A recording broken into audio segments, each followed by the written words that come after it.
आज की कहानी हांगकांग से है, जहां एक केस को सुलझाने के लिए एक भूत ने गवाही दी। शायद इस केस से भयानक और दरिंदगी की सीमा पार करने वाला कोई और केस नहीं होगा। हांगकांग के इतिहास में ऐसा कोई केस आया ही नहीं। कहानी की पृष्ठभूमि है मई 1999 की। करीब दोपहर के वक्त अचानक अकेले 14 साल की एक लड़की पुलिस स्टेशन पहुंचती है। पुलिस वाले पूछते हैं क्या हुआ। तब वो लड़की कहती है कि मैं बहुत परेशान हूँ। करीब 3 से 4 हफ्ते पहले से मुझे एक भूत परेशान कर रहा है। पुलिस वाले हंसने लगते हैं। वो कहती है हंसिए मत, मैं बहुत सीरियस हूँ। वो भूत एक औरत है जो मुझे रोज तंग कर रही है। कभी वो मुझे कुर्सी से बंधी हुई मिलती है, कभी उसके पूरे शरीर पे बड़े बड़े खूनी घाव के निशान होते हैं। वो मुझे तड़पते हुए दिखाई देती है और फिर वो मर जाती है। पुलिस वालों ने पूछा कि ये क्या है, तो उसने बताया कि ये सब मैं सपने में देख रही हूँ। पुलिस वालों ने इस बात को ज्यादा सीरियस नहीं लिया और हंसते हुए उस बच्ची की बात को इग्नोर कर दिया। इस बच्ची को वापस घर लौटा दिया। अगले दिन बच्ची फिर पुलिस स्टेशन पहुंच गई। कहती है मैं सच कह रही हूँ, जो कुछ मैंने सपने में देखा आपको बताया और ये मैं रोज देख रही हूँ। पुलिस वाले अब भी उस पर भरोसा नहीं करते। लेकिन अचानक वो लड़की पुलिस वालों को ऐसी बात कहती है कि उन्हें थोड़ा सा सोचने पे मजबूर होना पड़ता है। वो लड़की कहती है कि जिस औरत का वो भूत है, जो मेरे सपने में आ रही है, जिसके साथ इतनी बेरहमी बरती गई, उसके खूनियों की लिस्ट में एक मैं भी हूँ। जाने अनजाने ही सही, लेकिन मैं हूँ। पुलिस अब हरकत में आई। लड़की से पूछा कि ये मामला कहाँ का है।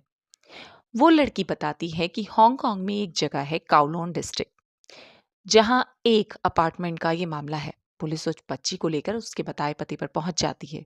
पुलिस उस अपार्टमेंट के सामने उसके गेट पर पहुंचती है और दरवाजा तोड़ देती है। अपार्टमेंट में घुसते हुए एक अजीब सी बदबू आने लगती है। अब पुलिस ने उस अपार्टमेंट की तलाशी लेनी शुरू की। वहां बहुत अजीबोगरीब चीजें मिली। वो पूरा अपार्टमेंट हेलो किटी नाम की डॉल से भरा पड़ा था और बेड पर जलपरी के आकार की एक डॉल पड़ी थी, जो आम डॉल से मुकाबले कुछ ज्यादा ही बड़ी थी। पुलिस को भी वो डॉल कुछ अजीब सी लगी। पुलिस ने जब उस डॉल की तलाशी ली तो पता चला कि डॉल की गर्दन अलग की गई है और फिर से उसे सुई धागे से जोड़ा गया है। पुलिस उस गर्दन के जॉइंट को खोलती है तो पुलिस दंग रह जाती है। उस डॉल में इंसानी सर पैक करके रखा गया था, लेकिन वो एक नॉर्मल सर नहीं। उसे देख के लग रहा था कि उस सर को पहले पानी में बॉईल किया गया था और फिर सर के टुकड़े करने की भी कोशिश की गई, लेकिन हो नहीं पाए। पुलिस को लाश का सर मिल चुका था, इसका मतलब ये लड़की सच बोल रही है। और अब एक ऐसी कहानी बाहर आने वाली थी जिसका अंदाजा भी किसी को नहीं था। हांगकांग के इतिहास में ये दूसरी कहानी है जिसने दुनिया के रोंगटे खड़े कर दिए। हांगकांग में एक लड़की का जन्म हुआ जिसका नाम था फेंग वेंगली। उसे उसके माँ बाप ने छोड़ दिया भटकने के लिए। फिर वो एक ऑर्फेन होम में पली। जब वो 17 साल की हुई तब उसे ड्रग्स की लत पड़ गई। अब ड्रग्स कैसे खरीदे, नौकरी कोई है नहीं, पैसे कहाँ से आएंगे। इस ड्रग्स ने उसे वेश्या बना दिया। वेश्यावृत्ति करती और ड्रग्स लेती, ना कोई आगे ना कोई पीछे। इस लत ने उसे बर्बाद करना शुरू कर दिया था। अब उसे लगा कि ऐसे जिंदगी चलेगी नहीं, तो उसने एक नाइट क्लब में नौकरी कर ली। नाइट क्लब में काम करते हुए उसकी मुलाकात फैंग मैंग लॉक से हुई। इस आदमी की उम्र उस समय 34 साल थी और फैंग मैंग ली की उम्र 23 साल थी। ये दोनों एक दूसरे को देखते ही एक दूसरे के प्यार में गिर गए। इसी एक वजह थी। फैंग मैंग ली एक प्रोस्टिट्यूट थी और दूसरी ओर चैंग मैंगलॉक एक दलाल था, पिम्प, जो ड्रग्स का डीलर भी था। दोनों के काम एक ही थे। सब कुछ ठीक ठाक चल रहा था, तभी अप्रैल 1997 आता है और एक दिन फैंग मैंगली लॉक के घर मौजूद होती है। लॉक बाथरूम में नहा रहा था। उसका पर्स बाहर रखा था। उसमें अराउंड 4,000 अमेरिकी डॉलर थे। ली ने वो पर्स चुरा लिया और वहां से चली गई। थोड़ी देर बाद लॉक जब नहाकर आया तो उसे पता चला उसका पर्स और ली दोनों ही गायब हैं। उसे बहुत गुस्सा आया। एक तो दलाल, ऊपर से ड्रग्स डीलर पूरे गुंडों की टीम के साथ रहता था। उसने अपने 2 शार्प शूटरों को बुलाया और फैंग मैंगली को किडनैप करके लाने के लिए कहा। एक अपार्टमेंट का पता दिया जहां उसे वहां लाना था। दोनों उसे किडनैप करके उस अपार्टमेंट में ले आए। लॉक ने वहां ली से कहा कि तुम ये पैसे वापस करो, लेकिन पैसे तो उसने पास थे नहीं, वो खर्च कर चुकी थी। तो लॉक ने कहा कि तुम हमारे लिए अब वेश्यावृत्ति करोगी। ली ने उसके लिए जिस्म फरोशी करना शुरू कर दिया। वो करवाता रहा, वो करती रही। लेकिन ल लोग का गुस्सा इस पर भी शांत नहीं हुआ। अब वो अपने लोगों से उसका रेप करवाता। उस अपार्टमेंट में उसे बंधक बना के रखता रहा। अब जुर्म की इंतहा हो गई थी। वो लोग के गुंडे पले हुए थे। वो एक दिन में कई-कई बार उसके साथ रेप करते। उसे सिगरेट से जलाते, उसके सर को पंचिंग बॉक्स की तरह इस्तेमाल करते। उसे बहुत मारते। इस पेशे में हम हर उम्र की लड़कियां थीं। तो एक लड़की थी 14 साल की आफोंग। ये इस लड़की का असली नाम नहीं है क्योंकि वो बच्ची माइनर थी, तो उसकी पहचान पुलिस ने छुपा ली। ये लड़की भी मजबूरी में इस धंधे में उतरी थी। आफोंग को भी एक दिन उसी अपार्टमेंट में ले जाया गया जहां ली बिजली की तारों से बंधी हुई थी।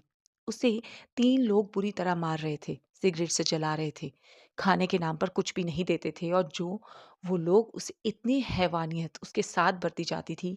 फिर फोंग ने देखा कि वो लोग उसके सर को पंचिंग बैग की तरह यूज कर रहे हैं। उन्होंने फोंग को भी कहा पंच मारने के लिए। फोंग ने भी हंसते हुए एक पैर मार दिया। बाद में फोंग को लगा कि शायद वो कोई गेम था। महीने भर तक वो ये टॉर्चर सहती रही, लेकिन आखिर वो इंसान थी। 1999 की अप्रैल मंथ में एक दिन वो सारे अपार्टमेंट में उसे टॉर्चर करने के लिए आए तो देखते हैं कि वो बेहोश पड़ी है। नर्व्स टटोलते हैं तो पता चलता है कि वो मर चुकी है। वो लोग अपने बॉस चैंग मैंगलोक को फोन करते हैं। वो कहता है अब बॉडी अपार्टमेंट से निकालकर कहीं फेंकना तो सेफ नहीं होगा। मारने के बाद भी उनकी हैवानियत नहीं जाती। बॉडी को वो बाथ टब में ले जाते हैं और उस बॉडी के बहुत सारे टुकड़े करते हैं, और उस शरीर की गंध आसपास में ना फैले उस अपार्टमेंट में जिन बर्तनों में वो अपने खाना बनाते थे, उन्हीं बर्तनों में फैंग मैंगली के शरीर के टुकड़ों को उबालते हैं और अलग अलग समय पे थैलियों में डालकर कूड़े के ढेर के साथ मिक्स कर देते हैं। ये सिलसिला काफी दिन चलता रहता है क्योंकि एक साथ पूरी बॉडी को डिस्ट्रॉय करना आसान नहीं था। उसके शरीर के ऑर्गन्स को निकाल के जार्स में रख लिया जाता है। सर को उन्होंने पानी में उबाला और एक हेलो किटी डॉल मंगवाई। ये सब हुआ, 1 महीने गुजर गए। मई आ गया। किसी को कुछ पता नहीं चला। अब आफोंग को, जो एक बार नहीं कई बार उस अपार्टमेंट में गई थी, ने ली को टॉर्चर होते हुए देखा था, लेकिन उसने जबान नहीं खोली थी। 14 साल की बच्ची कितनी ही बड़ी होती है, और ऊपर से ये पेशा इतना गंदा। लेकिन जब उसे पता चला कि ली नहीं रही, तब वो बेचैन रहने लगी। उसके सपने में आने लगी और गिड़गिड़ाती थी। सपने में आफोंग उसे उसी रूप में दिखती थी जिसमें उसने उसे जीते जी देखा था। अब रोज किसी के सपनों में अगर ऐसा कुछ आने लगे तो जाहिर है इंसान परेशान तो होगा ही। कुछ दिन सहन किया, लेकिन मई के महीने में ये हांगकांग पुलिस के पास पहुंच गई, और तब जाकर ये राज दुनिया को पता चला। अब एक और मुसीबत खड़ी हो गई। वो ये कि डॉक्टर पुख्ता तरीके से बता नहीं पाए कि मौत कैसे हुई, क्योंकि शरीर पूरा नहीं था। डॉक्टरों का कहना था कि शरीर में खून ज्यादा बह गया, इसके कारण मौत हुई, या बहुत मारा गया, लेकिन घाव पे मरहम नहीं रखा गया। पुख्ता तौर पर मौत की वजह पता नहीं चल पाई।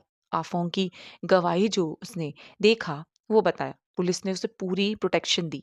वैसे भी उसे कोई सजा नहीं होती, वो माइनर थी। दूसरा आफोंग ने सब अपनी आंखों से देखा था, तो पुलिस ने उसे वादा माफ गवाह बनाया।